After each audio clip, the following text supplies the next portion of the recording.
साथियों, मैं और सेवा दल के हमारे राष्ट्रीय अध्यक्ष सम्माननीय लालजी भाई देसाई गुजरात में भाजपा की सरकार और उनके पसंदीदा चहीते भ्रष्ट अफसरों की मिलीभगत के कारण ब्रिज कोलैप्स से लेके दूसरी जो दुर्घटनाएं पिछले कुछ सालों में हुई है उसके बारे में कुछ बात आपके बीच में रखना चाहते हैं।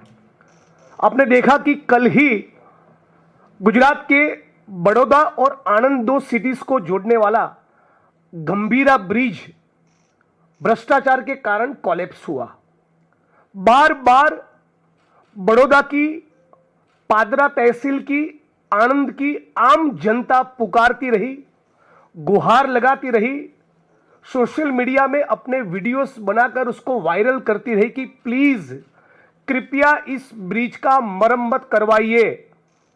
हमारे एक्स पीसीसी चीफ और अभी विरोध पक्ष के नेता माननीय अमित चावड़ा जी ने भी 2 बार पत्र लिखे, सरकार की नोटिस पर इस मामले को लाए।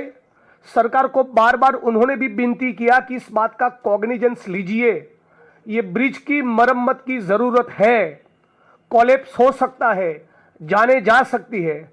उसी प्रकार से हर्षद सिंह परमार नाम के ग्राम पंचायत के एक सदस्य ने 4 अगस्त 2022 के दिन भी पत्र लिखा था कि यह ब्रिज कोलैप्स हो सकता है, बहुत जर्जरित परिस्थिति में है, आप इस बात का संज्ञान लीजिए। फिर भी भाजपा की सरकार ने और आरएनबी के अफसरों ने एक न सुनी, जिसका नतीजा यह है कि कुछ मिनट पहले ही कलेक्टर महोदय ने ऑफिशियली अनाउंस किया कि अब तक 16 लोगों की मृत्यु हुई है और 7 लोग अभी तक लापता है। ब्रिज कोलैप्स होने के करीब 50-55 मिनट तक सोनलबेन पडियार नाम की एक महिला गिड़गिड़ाती रही कि प्लीज रेस्क्यू करिए, मेरे बेटे को कोई बचाइए, मेरा बेटा डूब गया है, मेरे परिवार के सदस्य जीवन मरण के बीच में है, कृपया उनकी मदद करिए। मछुआरे जो लोकल वहां पर मौजूद थे उन्होंने रेस्क्यू का काम किया। बाद में तंत्र करीब 55 मिनट 1 घंटे के बाद पहुंचा। इसी प्रकार से करीब 3 साल पहले, जैसा कि आप जानते हैं कि मोरबी में ब्रिज कोलैप्स हुआ, उसकी भी पहले सूचना दी थी। उसके बारे में भी आम नागरिकों ने और कुछ अफसरों को पता था कि यह ब्रिज कोलैप्स हो सकता है, उसमें उसको वर्किंग कंडीशन में नहीं लाया जा सकता। लेकिन फिर भी सरकार ने, लोकल एडमिनिस्ट्रेशन ने कुछ न सुनी। नतीजा यह हुआ कि 135 लोगों की मौत हो गई। ठीक 1.25 साल पहले राजकोट शहर में टीआरपी गेमिंग जोन में भी फायर एक्सटिंग्विशर और दूसरी परमिशन के बिना ही पूरा गेमिंग जोन चल रहा था।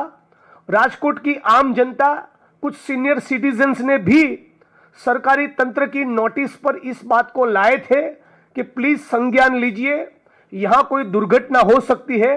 फिर भी राजकोट की पुलिस ने, प्रशासन ने, भाजपा की सरकार ने एक न मानी।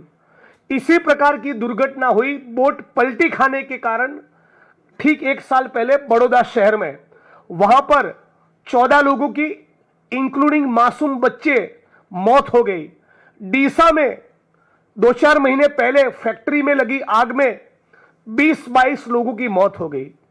आज इस प्रेस कॉन्फ्रेंस के माध्यम से पूरे मुल्क की जनता के सामने ये बात रखना चाहते कि गुजरात की भाजपा सरकार ने तय किया है, गुजरात आइए, दुर्घटना का हिस्सा बनिए, मरिए, 4 लाख रुपए का कॉम्पेंसेशन आपके लिए रेडी रखा है, जाके ले जाओ।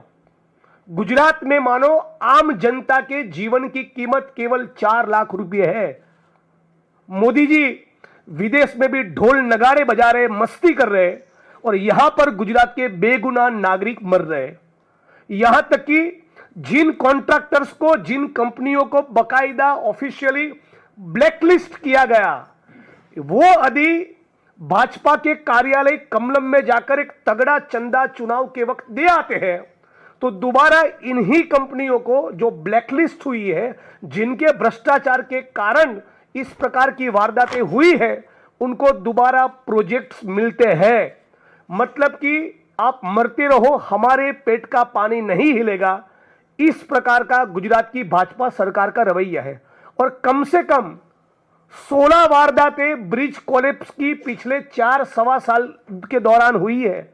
इन 16 वारदातों में से गुजरात के मुख्यमंत्री भूपेंद्र पटेल को, गुजरात की भाजपा सरकार को इस मंच पर से चैलेंज देता हूं, एक आदमी साबरमती सेंट्रल जेल की सलाखों के पीछे गया हो, कृपया आप पब्लिक डोमेन में उसका नाम लाइए। उस एक आदमी का नाम बताइए जो इस प्रकार के भ्रष्टाचार के कारण, भ्रष्टाचार के केसेस में इन्वॉल्व हो, जिसके फर्जीवाड़े के कारण ब्रिज कोलैप्स हुए हो, ये दुर्घटनाएं अंजाम हुई हो और इसे एक व्यक्ति को सजा हुई हो। इन 16 में से एक भी मामला ऐसा नहीं है। तो आज हम लोग इस प्लेटफॉर्म से मांग करते हैं कि न केवल हाल में जो घटना हुई, बड़ौदा आनंद को जो गंभीरा ब्रिज जोड़ता था, वो जो ब्रिज कल कोलैप्स हुआ, केवल वो नहीं, ये 16 ब्रिज जो कोलैप्स हुए, इन 16 के 16 मामलों में जिसकी इंटेग्रिटी पर सवाल न हो, आज भी जिसका ईमान थोड़ा बहुत कायम है, ऐसे 4-5 अफसरों की एसआईटी का गठन हो और उनको जांच दी जाए।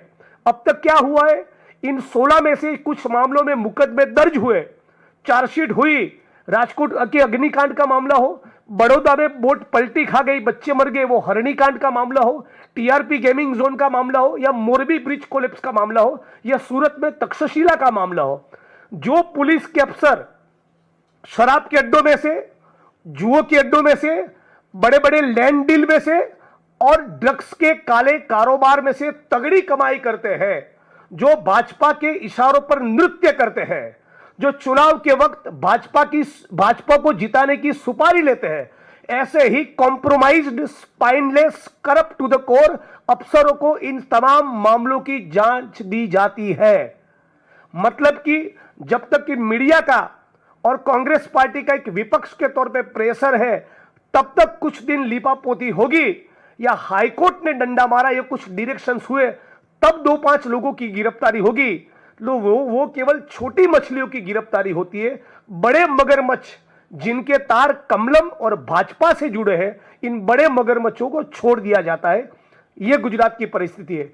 तो मैं दोबारा यह बात दोहराना चाहूंगा, गुजरात के मुख्यमंत्री यदि इन 16 मामलों में नॉन करप्ट, जिसकी इंटेग्रिटी इम्पेकेबल है, जिनका ईमान कायम है, जो ठीक से जांच करने के लिए सक्षम है, यदि ऐसे अफसरों की जांच टीम का गठन नहीं करते, तो हम लोग आने वाले दिनों में सड़क पर उतरकर यह मांग करेंगे कि आरएनबी के जो प्रिंसिपल सेक्रेटरी है, वो आरएनबी डिपार्टमेंट मुख्यमंत्री के पास है, इसलिए मुख्यमंत्री और इन तमाम मामलों में लीपापोती करने के लिए जो एक्सपर्ट है, वो गुजरात के गृह मंत्री, इन दोनों के इस्तीफे की हम लोग इस प्लेटफॉर्म से मांग करते हैं। आगे की बात लालजी भाई देसाई करेंगे।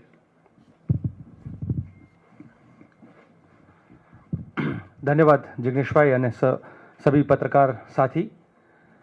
जब गुजरात की घटनाओं के बारे में जिग्नेश भाई बात रख रहे थे, तो वो 16 घटना हमने आज सुबह में, मैं और जिग्नेश भाई दोनों ने फेसबुक के लाइव करके हमने पूछा कि 16 तो जो सब जानते हैं, जहां पर मीडिया में इसका जिक्र हुआ है वो है, और कितनी है।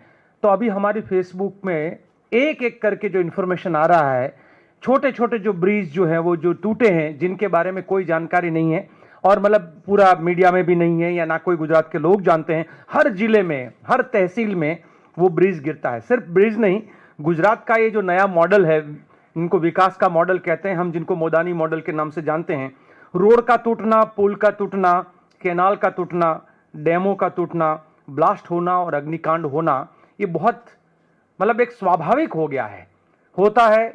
उसके बाद तुरंत ही हमारे होम मिनिस्टर वहां पर आकर एक अपना वक्तव्य देते हैं, गुजराती में कहते हैं, चमरबंदी ने छोड़वामा नहीं आवे। मतलब कितना भी बड़ा गुनहगार होगा, कितना भी बड़ा ताकतवर होगा, उसको छोड़ा नहीं जाएगा। पर आज तक किसी को पकड़ा भी नहीं गया है। छोड़ेंगे तभी जब पकड़ेंगे, पहले तो इनके पीछे जो रहने वाले लोग हैं, इनको ना पकड़ना। गुजरात का लोग कहते हैं कि पुल कोलैप्स हुआ है, ये ब्रिज कोलैप्स हुआ। वहां ब्रिज सिर्फ कोलैप्स नहीं हुआ है, पूरा का पूरा गवर्नेंस कोलैप्स हुआ है। और उस तरीके से कोलैप्स हुआ है कि अगर आप देखें कि गुजरात की जो आज इमेज बन रही है लोगों के मन में, परसों मैं और भाई जिग्नेश दोनों राजकोट में थे, वहां पर 2 साल से काम चल रहा है, वहां पर हाईवे जो है, और वहां पर सब लोगों ने अपना चक्का जाम करके वो दिखाया कि रोड नहीं तो टोल नहीं। उस प्रकार के आंदोलन गुजरात में शुरू हुए हैं, उस प्रकार के लोग लड़ रहे हैं। तो वहां पर रास्तों का बिस्मार हालत होना एक आम बात बन गई। जैसे मॉनसून आता है, प्री मॉनसून प्लान वाले बात बड़ी बड़ी करते हैं कि इतने हम लोग 1000 करोड़ रुपया इसके लिए, 1000 करोड़ रुपया, उसके बाद स्थिति वहीं की वहीं है। तो ये पूरा सुशासन की बात करने वाले, सच में देखा है तो गुजरात में आज एक कुशासन है। और हम कहते हैं जब शासन ठीक ना चले तो उसको कुशासन कह सकते हैं, बट जब रक्षक भक्षक बने और शासक खुद निकम्मे निकले तो फिर उसको दुशासन कहते हैं। तो गुजरात का जो शासन है वो आज दुशासन की हद तक पहुंचा है। सिर्फ शासन की व्यवस्था का प्रॉब्लम नहीं है, इनकी मनसा का प्रॉब्लम है, इनकी नीयत का प्रॉब्लम है। और नीयत का प्रॉब्लम इसलिए है क्योंकि वहां पर गुजरात में जिस प्रकार से आप पूरा ब्यूरोक्रेसी और पॉलिटिशियंस है वो मिलकर, अभी आजकल वनडे में पहले टेस्ट मैच होता था, फिर वनडे और 2020, गुजरात में आजकल 2020 मॉडल चल रहा है। वो 2020 जो मॉडल है 20% नेताओं का और 20% ब्यूरोक्रेसी का। ये पूरा का पूरा जो भ्रष्टाचार का जो मॉडल है वो 2020 आज गुजरात में होने की वजह से, अग्निकांड नहीं होता तक्षशिला वाला, या अग्निकांड नहीं होता टीआरपी गम जोन वाला अगर वहां भ्रष्टाचार नहीं होता, ये ब्रिज नहीं गिरते अगर वहां पे भ्रष्टाचार नहीं होता। लगता है हर जगह पर एक पूरा का पूरा, और सब लोग कहते हैं कि टूटते रास्ते गिरते पुल, तभी तो सत्ता में खिलेगा फूल। तो ये जो सत्ता में कमल का फूल खिलाने के लिए उनको जो पैसा चाहिए, चंदा दो धंधा लो वाला, तो पूरा जो सिस्टम जो बना हुआ है गुजरात का वो एक पैसों के आधार पे बना हुआ मॉडल है। इनको लगता है चुनाव आएगा, हम पैसा फेंकेंगे और हम चुनाव जीत जाएंगे। लोग रोते रहेंगे, लोग बोलते रहेंगे, एक हादसा होता है, कुछ दिनों की बात है। ये गुजरात का जो मॉडल है वो पूरी तरह से एक फेलियर मॉडल है, कोलैप्स मॉडल है, जिसको लेकर कई सारी और बातें हैं। जैसे हम लोग आज शायद उसका जिक्र ना करते हुए मैं कहूंगा कि इसके अलावा आप जब आगे जाके देखेंगे कि गुजरात में गरीब जनता के लिए अलग शासन व्यवस्था है, अमीर के लिए अलग शासन व्यवस्था है। हम चाहेंगे, मैं और जिग्नेश भाई, दोबारा कि किस प्रकार से जो स्ट्रीट वेंडर है उसके साथ क्या हो रहा है, किस प्रकार से जो मकानों को गिराकर बुलडोजर कर वहां पर घुमाकर किस प्रकार से गरीबों को बेघर कर दिया जाता है, किस प्रकार से शिक्षकों को शिक्षा से वंचित कर दिया जाता है, किस प्रकार से गुजरात के बच्चे कुपोषित होकर वहां पर परेशानी में है। ये बहुत सारे और इश्यू है, पर आज के दिन में मैं इतना कहूंगा कि पूरी तरह से गुजरात के आप रास्तों में आइए। वहां पर पहले गुजरात के बारे में बहुत कहते हैं, गुजरात के बहुत अच्छे रास्ते हैं। आज गुजरात के रास्ते पर आप जाइए, हर रास्ता जो है आपको वहां पर गड्ढा दिखेगा। और इसीलिए हमने गुजरात के रास्तों का नाम दिया है, ये गडकरी नहीं, पर गडकरी जी अपने नितिन गडकरी जो कहते हैं, हमने उसको गड्ढा करी बोला है, क्योंकि वहां पर हर जगह पे रोड पे गड्ढे हैं। तो वो गड्ढा करी करके हमारा पूरा का पूरा हाईवे जो है वहां बना हुआ है। सवाल जो भाई जिग्नेश ने भी उठाया और पूरे गुजरात के लोग पूछ रहे हैं कि जो जिम्मेदार है क्या वो गिरफ्तार होंगे, क्या जिम्मेदार है उनको कोई सजा होगी? क्योंकि गुजरात में तो रेप से लेकर हत्या के केसों में भी 6% से ज्यादा कन्विक्शन नहीं होता है। अगर वैसे मामलों में 6% कन्विक्शन रेट नहीं है तो इन सारे चीजों में क्या होगा? ये मुरबी पुल जो गिरा था उसका आरोपी है वो आज बाहर है, हरनीकांड का आरोपी आज बाहर है, तक्षशिला का आरोपी आज बाहर है, हर टीआरपी गेम जोन के आरोपी एक के बाद एक छूट रहे। तो ये पूरी तरह से गुजरात में गुनाह कितना भी करो आप नहीं पकड़े जाओगे, क्योंकि जिस दिन आपने वो गेरुआ अपने गले में पहन लिया आप तुरंत ही वहां से बरी हो जाते हो। और इसी मॉडल के खिलाफ हम लोग चाहते हैं कि मुख्यमंत्री खुद जवाब दे, और हमारे देश के प्रधानमंत्री और हमारे देश के गृह मंत्री दोनों गुजरात से हैं, तो ये गुजरात को किस दिशा में ले जाना चाहते हैं उसको लेकर भी उन्हें एक मीडिया के सामने आकर अपना जवाब देना चाहिए। धन्यवाद।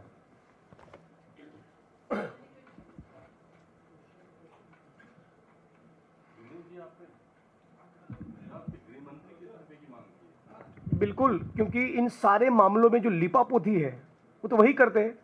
एफआईआर तो दर्ज हो जाता है, चार्जशीट भी होता है, लेकिन जो शराब के अड्डों में से, जुए के अड्डों में से, बड़े बड़े लैंड के स्कैम्स में से, ड्रग्स के कार्टेल में से जो कमा रहे हैं उन्हीं अफसरों को आप जांच दे रहे हो। आप सारे मामले देख लो, मतलब आप किसी को भी गुजरात में अप्रोच करोगे तो 2-4 उन अफसरों का नाम दो जो किसी कीमत पर कॉम्प्रोमाइज नहीं करेंगे, तो ज्यादा नहीं तो 2-5 नाम आपको भी मिल जाएंगे।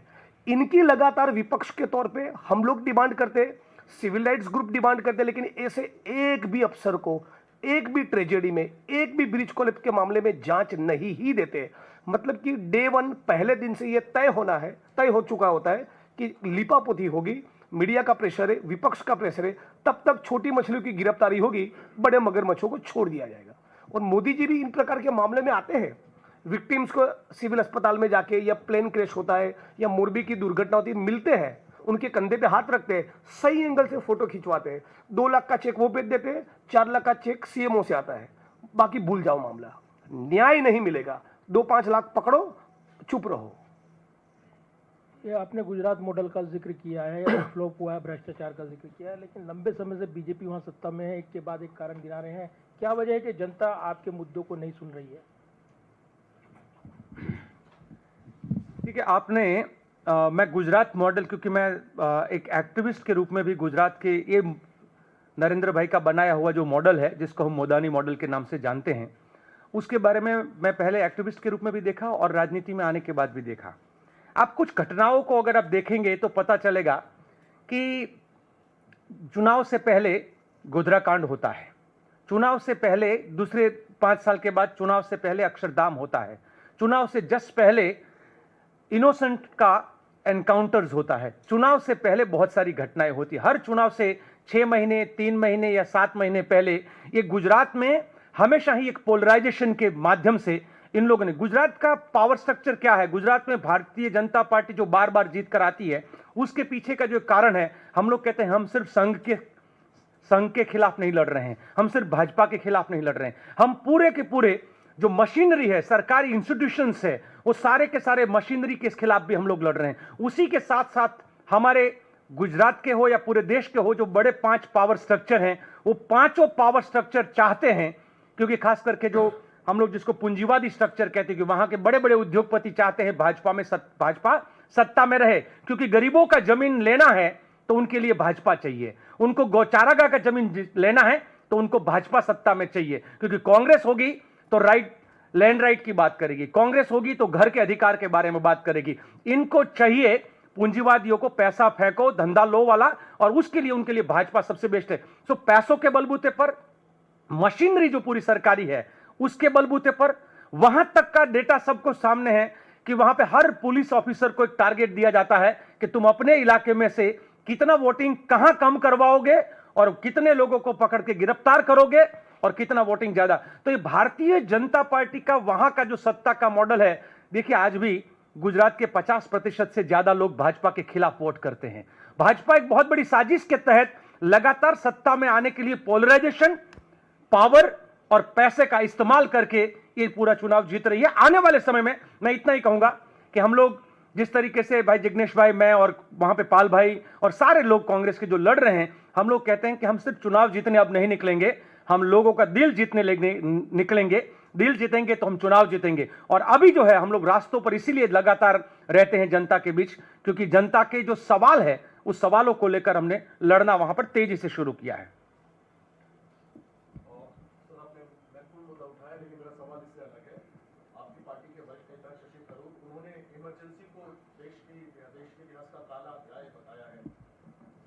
आज मैं इस मुद्दे पर कमेंट नहीं करूंगा। और गुजरात के मुद्दे इतने बर्निंग है कि हम कोई और मुद्दे को डाइवर्ट होने की जगह पे, गुजरात के लोगों के जब दिल के और उनकी जलती समस्या जो है, ज्वलन सवाल है, हम और समस्या पर जाकर अपने गुजरात के मुद्दे को कमजोर नहीं करना चाहेंगे। लेकिन लालजी भाई, आप कह रहे हैं कि उन मुद्दों पर आप बात नहीं करेंगे, लेकिन सवाल ये है कि आप जिन मुद्दों को कह रहे हैं उस पर आपके भी कांग्रेस के बड़े नेता सवाल उठा रहे हैं। शशि थरूर का ही मैं जिक्र करूंगी, वो प्रधानमंत्री की कभी तारीफ करते हुए लेख लिखते हैं, कभी इमरजेंसी को लेकर लेख लिखते हैं, तो सवाल तो बनता है ना। और अघोषित कटौकटी के बारे में, अघोषित इमरजेंसी है, हम तो उसके बारे में चर्चा करेंगे। हम तो 25 साल से गुजरात के लोग शिकार हैं अघोषित इमरजेंसी के, क्यों ना हम लोग उसके बारे में चर्चा करें।